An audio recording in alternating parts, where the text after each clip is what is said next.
Well, welcome back to Overtime, ladies and gentlemen, and it's finally time to talk about the World Championship. It's going to happen in Washington, D.C. Second LAN we've had where OCE gets to play. We got two teams there. We can take a look at the bracket. What does it look like? Who's here? Chief ESC and Pale Horse going to be facing off against PSG and G2, and then some crazy matchups. Round 1, Method and NRG face off against each other. Ghost faces off against Maga. Oh my goodness, it's crazy. I know, I was super stoked to see OCE last season. It was their first season here, and I'm even more excited to see them again.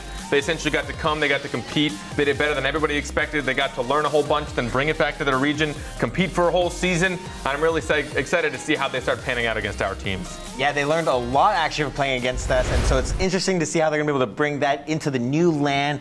I'm really more excited to see all these new teams in the RLCS. There's so many teams who haven't made it in. Flipside's one of them, and it's going to be weird to have a LAN without them, I'm going to be honest. Yeah, for sure. First LAN we've had where all the teams have a sponsor, all the teams are signed somewhere, and we got some brand new faces like Cloud9. Yeah. Can't wait to see how they play, and just some format things about how this is going to work. The first day, it's going to be 6 games that are all in the upper bracket, so nobody gets eliminated on the first day. If you're cheering for a team and they lose on the first day, don't worry. Tune in on the second day, they're there again, and then on Saturday, they're calling it Elimination Saturday. We'll see 4 teams get knocked out, rounds 1 and 2 of the losers, as well as the semis of the upper bracket will happen that day, so that'll be a very, very packed day. And then Championship Sunday, it's going to be the remaining 6 matches, 1 upper final, all lower, and then the grand finals. The possibility of a reset, because this is a double elimination bracket, so you could possibly have 14 games in that final. Oof, that is a lot. Yeah, we've had 2 bracket resets. We've never had them go the full length of all 14 games.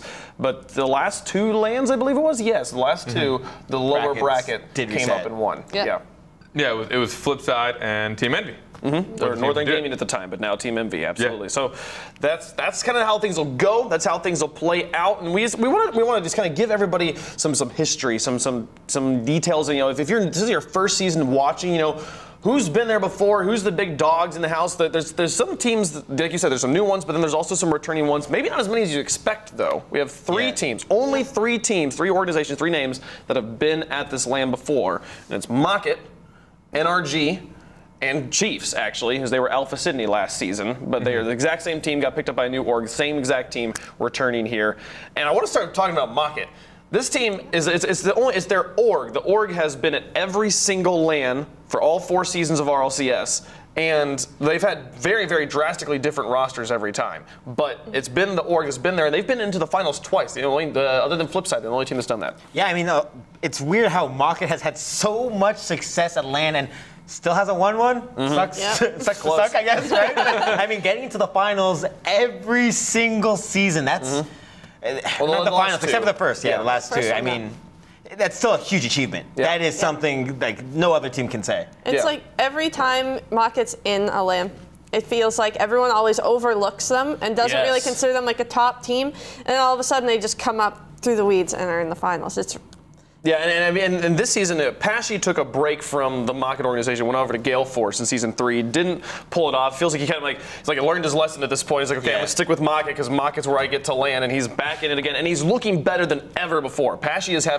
he has heated up so much, especially in the playoffs in the last week of week 5. So Mocket, not only have they been to LAN every time, they've been to the finals twice, and if there ever was a season where I felt like really comfortable with saying Mocket's got a good chance at winning all of this, it's this season. Yeah, I mean, Pashy said it himself. This is the best he's ever felt on any Mocket roster. Any roster he's played in Rocket League, this is the best he's ever felt. And so going into this LAN, that's going to be crazy because he has just blown up, taking that Golden Striker award from Niels Cook just prior to his nose. Last week. Yeah, that was something.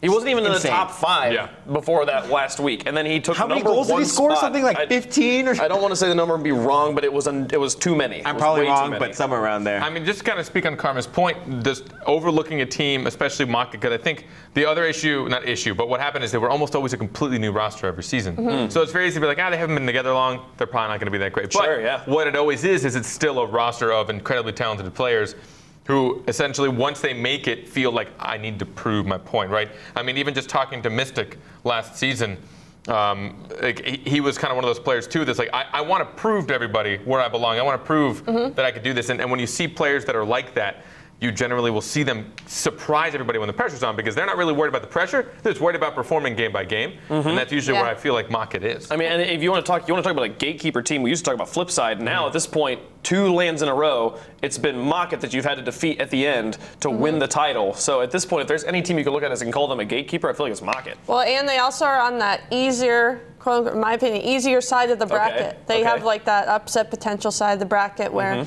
Gale Force hasn't been as dominant as they used to be during the off-season. They've kind of slowed down a little bit. Then you have Ghost, which is kind of like an unexpected team from North America that no one really was like, oh yeah, they're definitely going to land. There was some even speculation within the scene that they might not even make top 8. So it's like to see them doing so well and going to land, they're kind of an unpredictable team on that side of the bracket as well. And on the other side of the bracket, you have NRG, Cloud9, Method, and PSG. Yeah. Like the top 4 teams, most people would say in the world, all on the same side of the bracket. Totally. And then talking about NRG, this is one of the other teams that, like, you know, they as a team have been to LAN every single season as well. The first season it was under the Kings of Urban banner, but then they got picked up by NRG, and they have been fan favorites. Just that they are so happy, such positive people on the stage. But they have had a really rough run. In season 1, they had 2 losses and were straight out. In season 2, they got 1 win. They swept Genesis down in the lower bracket, but other than that, 2 losses and out again. Both of those seasons knocked out by Flipside, who's not here this season. And in season 3, the best performance we've seen from them, they ended in 3rd, coming all the way through the upper bracket, and then dropping down in the lowers and losing there, but coming in 3rd place. Best run they've had yet, in a good position to try and do it again. But this is the first season they're going to come in not as the North American playoff champions. Yeah, and for that reason, I'm going to say I don't really have the highest hopes for NRG at this lane. It feels like there's something that's just not quite clicking for them right now, having some struggles. Usually I feel like NRG goes all the way through the season playing incredibly well and peaks right before the end of the season, but that was not the case this time. So I just don't feel confident, you know, especially with the extended duration break. Right before the LAN, these guys are really going to have to figure it out. What I think makes NRG so fun and kind of easy to root for, especially as a North American fan, is each player has somehow made a stake or a label for themselves individually. Right? Jacob, just would become like the wild card. He just does really weird stuff, an amazing support player. Fireburner, the whole meme of 50-50s, he just doesn't lose them. He's so good at them. 90-10s. And Garrett G, he was literally on a highlight reel every single week for like all of season 2 and 3 pretty much. He was just he was one of the best strikers in the league for nearly 2 whole seasons. So individually, even if you're just fans of people, you'll accidentally be a fan for NRG, and then you just become a fan of the team because, as you said, they're like just a happy-go-lucky team to a degree. Mostly Jacob, just an adorable dude. So they're such nice people too. Yeah, one of the good things about the LAN environment is that it doesn't matter how you play on day 1. Essentially, your first day, you can play like garbage. Terrible, and lose the first game, the first series. And then it just matters how you play on the day you're playing, right? So NRG could have an off season, but you can't really count them out because they've been through so much, they have so much experience that all they have to do is pull together really good on one day, like arguably Northern did last season, and just pop off that day and they'll be all set. So yeah, and I want to, you know, talking about teams that had, you know, that have been here before and that maybe didn't have as good of a performance, but still have a good shot. Talking about Alpha Sydney last season, okay, they defeated Denial. Nobody expected. I mean, James said that the Alpha Sydney said that OCE as a region wouldn't win a single match, and because they beat Denial, he got a pie in the face. It was great and it was funny. I enjoyed watching it, but they go out, they defeat Denial, and then they lost to the 2nd and 4th place teams. Okay. Which, when you look at just overall, like where they ended up, like those are 2 very top caliber teams that went all the way. One was in the finals that they had to face off against. I feel both OCE teams had a very rough run of the teams they had to face off against. So, like, what do we feel about Chiefs and just Pale Horse Esports and OCE in general's chances at this LAN, especially in comparison to season 3? Yeah, I think that the bracket's going to be a little bit easier for them, but I think that the way the meta has developed in North America, especially, it has become so much more compact. The way that players are playing, just goals in general are much more difficult to get than they were maybe seasons before. And I think whereas EU has become a lot stronger on offense, I think that's going to be a struggle for OCE. Totally. I mean, thoughts about G2 versus Chiefs? It's a round 1 matchup here. You know, I feel like a lot of the G2 finally back here. You know, Kronovi's going to be playing for that spot, for that #1 spot again. He hasn't been to this LAN since the very beginning, but they have to face off against Chiefs right off the bat. And just carpet. How do you feel about this matchup? I'm not gonna lie, I'm scared for the G2 boys. I mean, I had a lot of faith in an OCE last season, and I was really, really happy, which is how they performed, and I have even more this season. I think for the last week, every single OCE team was like a game away from each other or something nuts. There were like a lot of tiebreakers. Everybody was neck and neck. So these teams have had to deal with some tight competition, and they still came out on top. And just with the knowledge they learned last season. And when you see certain, I like using Ghost Gaming as a kind of an example because I feel like their playstyle is just a little bit different from everyone else in North America. I always want to attribute a lot of that to Classics just because he, for some reason, is one of the more aggressive physical players that we'd seen. Maybe not as much lately, but for a while, he just like loved bumping people for no reason. He was like always at midfield just being a nuisance. But I think if OCE has something unique and different about their playstyle that people aren't prepared for, especially with how kind of prep teams are getting and how ready they are, like there's a really good chance they're just like, we just keep letting goals, and I don't know why. Like G2 could be caught off, and I know they can get in their own head sometimes. And if they're not ready to adapt mid-series to a team that might counter them, or have a play style that doesn't bode well for them, they could have a tough time.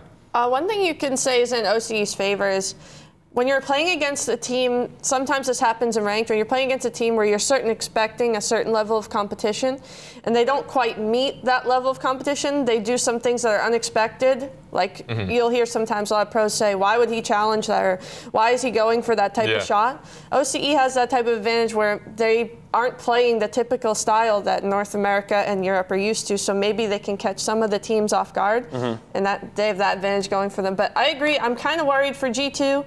Because of their inconsistencies they've shown lately. They're all extremely talented. They can do extremely good things at one point, and then they can be kind of question marks on the other. So I know that they're going to be practicing really hard, just talking to Kronovi and telling me how many hours he's putting in before the LAN. I think they're going to be coming out prepared. And PSG, you could kind of say the same thing. Sure. It's PSG's first LAN. All three of those players, other than the Toronto LAN that just happened, had never played in the LAN environment before. Well, Farah had before. He was at the last LAN with the leftovers. Farah, I'm sorry. Yeah, so Bluey and Chaussette, you're right. Yeah. And but coming all the way to Washington, being in front of on the big stage with the crowd against you. I mean, the OCEs are usually the crowd favorite, right? Yeah. People get all hyped up for the OCE teams, so you never know. Sure. Upsets can happen in Rocket League. That's what makes it so great. Sure, and I think for G2 situation, like they have a world champion in Kronovi who's been struggling to get back there. They have Rizzo who's been to LAN a few times as well, but hasn't had any real substantial success. But they've got those veterans. But then they have the crazy man, JNaps himself, a rookie this season, the North American MVP here. Cannot wait to see how this guy plays in the LAN environment because he's been dynamite online. And this helps me transition to talking about something else that's unique, I feel like, about this season in LAN and how many incredible rookies we have coming here that are playing at LAN for the first time. Now, don't get me wrong. I want G2 to perform out of their minds. I would love to see that week 1 G2 that we saw when they were being so super creative with their passes, kind of at the forefront of what the meta has become, really making sure that they utilize all their individual skill. I mean, we can all talk about the wave dash JNaps pass that I think caught us all off guard, and we talked about it for weeks. I would love to see them all do that at their peak, but as Carm had said, their inconsistency has always been such a struggle. Some weeks, one of them pops off. Some weeks, one of them just really falls flat a little bit and is quiet. Some weeks, they all are just bumping into each other and they don't really know where to be on the field. Yeah. I would love more than anything to do it. And just to kind of talk on the rookies, I mean, JNaps, an absolute monster. His first time here in RLCS, and he's one of the best statistical players out there. But he is with a long list of players that have proven themselves. I don't think it's like with G2, like the issue is a team issue, not a personal mechanical issue. You know, JNaps is an absolutely incredible player, and as far as like dynamite rookies go, people who are coming to LAN for the first time, we can talk about Bluey from Europe. This guy is absolutely monstrous in the way he plays. You can talk about Gimmick, you can talk about Squishy, Torment, Chaussette, a lot, Magnus, Metz, JNaps, Freaky. All these guys are names that we've seen in season so many times, but this is the first time they're going to be playing. Cannot wait to watch these guys play, especially look at the stuff Bluey does. And I think an important point to bring up is the fact that we actually have a lot more LANs going on now outside of the RLCS. While these guys might be new to the RLCS, seeing the new, they haven't competed at RLCS LAN, these guys have competed on a stage before in a LAN setting. They're not going to be total noobs, so expect to see JNaps coming in hot. I mean, that guy's proven he can play in a LAN setting. I don't think he's going to be intimidated in the slightest by the RLCS. And I just remember Bluey also played at DreamHack Sweden. And something I think also on Infused. Yeah, and he's on Gfinity as well, so yeah, so he's had LAN experience before. They have the experience playing in a LAN environment, but playing in front of as many people as will be at the RLCS LAN, and with how many viewers there are online as well. Which I mean, it's maybe easy to forget about that when you're in the game. You're not thinking about the number of people that are watching online, but it's just such a big stage. So, guys, it's been cool to talk about the teams and talk about who's going to be playing and who's new and all that stuff. But I know what everybody wants to hear is like, who do we think is going to win? So when we come back, we're going to quickly talk about the thing again and then just give you guys all of our predictions. All the predictions on what's going to happen. It's going to be fun when we come back here to Overtime.